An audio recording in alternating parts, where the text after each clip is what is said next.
Sean B, and you're probably wondering, what does a pizza have to do with apps? Plenty. The ingredients to build a pizza by themselves don't equal a pizza, of course. Put them all together and you get something great. In Power Apps, those ingredients are called controls. So starting at make.powerapps.com, you'll have access to build your own low-code or no-code solutions. Let's get right into it. Take time later to explore. For now, we'll start with the basics of building a Canvas app. In the left menu, click Create. Then to the right, choose Blank App. In the dialog pop-up, choose Blank Canvas App. Give your app a name such as First App. Leave the format on tablet, then click Create. Like a blank canvas for a painting, you now have a blank Canvas app, Screen 1, in edit mode. The first ingredients we'll add are more screens. Let's create 2. In the left tree view, below the search box, click New Screen, then choose Blank Screen. Let's add another screen, but this time we'll pull up a template. Many great templates to scroll through, so we'll use the search box and find the success screen. A good practice to get into is naming your screens and controls. This will keep you from feeling lost in the app. There are 3 ways to rename your screen. 1. Click the 3 dots, then rename. 2. Double-click the screen name in the top right of the Properties pane. Or 3. Double-click the screen name in the Tree View pane and begin typing.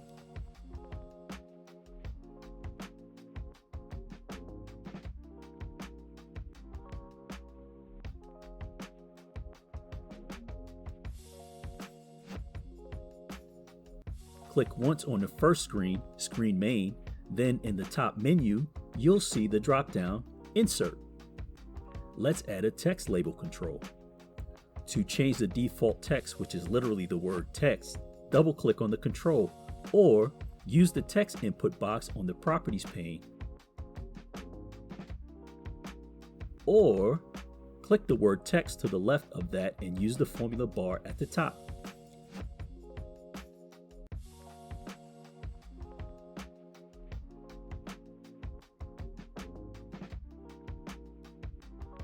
Back to building the app.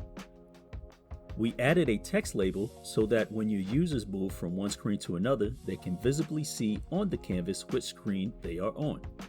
Since we have more than one screen, we will need another text label. Let's rename the one we just created with a meaningful name.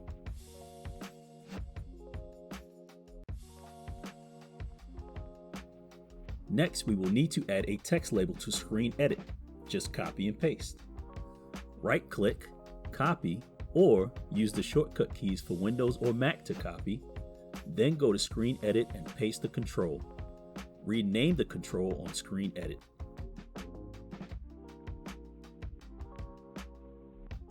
Done. Let's start working on navigation. One thing I needed to do was go back to Screen Edit and change the visible text label of the text control. It should say Edit Screen. Remember, there are different ways to do that.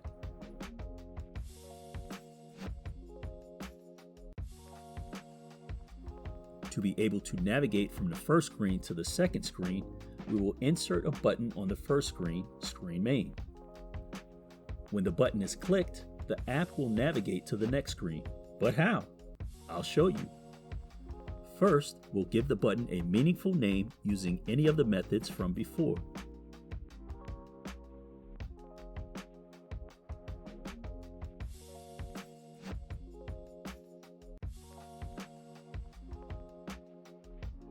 Next, we have to add a simple formula to the onSelect property of the button.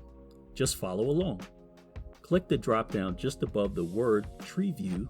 Scroll down alphabetically to the word onSelect. In the formula bar, top center, you'll see the word False. False means nothing happens when the button is clicked. Highlight False, then start typing the word Navigate. IntelliSense will kick in and you can select Navigate from your list of choices. Add open parenthesis. IntelliSense will bring up the 3 screen names that you can navigate to in the app. Did you notice the error X that appeared on the screen? This was a warning that your low-code formula was not complete. Once we added the close parenthesis, the error went away. But there is a development mistake, not a formula error. The screen navigates to itself. Watch what does not happen because of it. Let's go to preview mode and play the app. Click the button. Easy fix. Back in edit mode, and through the magic of video editing, we go back in time to redo the entire formula. You can simply highlight yours and retype it. So, on select of the button, let's navigate to the correct screen. Screen edit. Navigate. Screen edit. And then the screen transition type. Let's test it again, but first, let's save. Keep an eye on the screen name.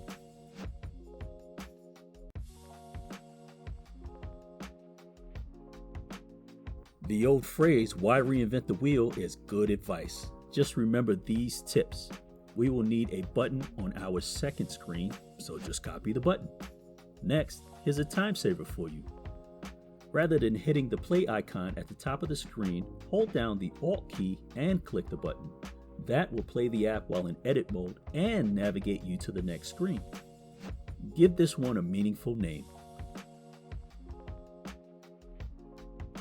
Change the visible label. Edit the formula so that you navigate to the appropriate screen, in this case, screen success. You can hit the play icon at the top, but remember, Alt and click the button.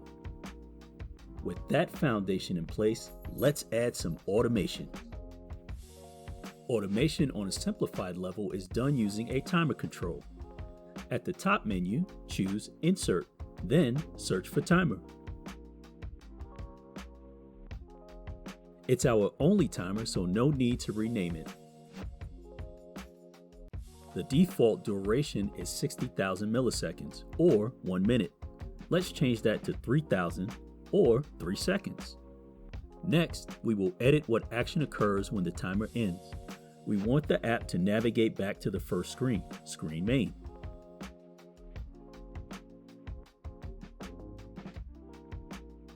And, just like before, we made a development mistake. We didn't start the timer, only what action happens when the timer ends. Here's what happens. Nothing. Absolutely nothing at all. Easy fix. Click the timer once, then in the Properties pane, turn on Auto Start. Watch the timer. Perfect. Now for some cleanup. Instead of the main screen's buttons label saying button, give it a meaningful text label.